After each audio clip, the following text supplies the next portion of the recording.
But you know, earlier today, I delivered my father's eulogy. I would like to share a few excerpts. I'm sorry to break the news to everyone, every charity, group, and university and club that he spoke to, but he had the same speech for all of you. He would just tinker a little bit depending on who exactly he was talking to. So I'd like to do the same thing from what I said earlier, and that's what I'll do. If there is one philosopher that my father couldn't quite get enough of, it was the great Yogi Berra. One of his favorite yogisms was, it's always to go to other people's funerals, otherwise they won't go to yours. Well, everyone in this audience can rest assured because, please know, Tim Russert will be at your funeral. You know, all throughout high school and college, I was taught to avoid cliches like the plague. But there is really only one that defines my father and the prism through which he saw life.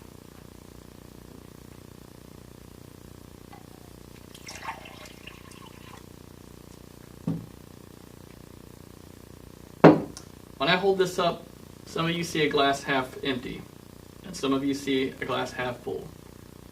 For Tim Russert, his glass is always half full.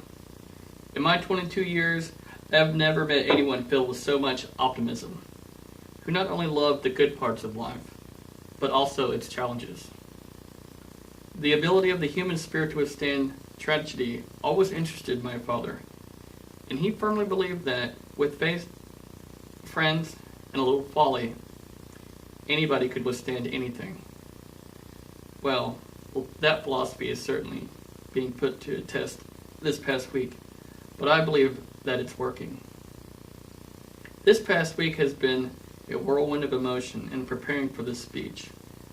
I looked to Yeats, James Joyce, and even Mark Twain to find that perfect words to capture Tim Russet's life and death in a way more elegantly and poignantly than I could ever hope to do so.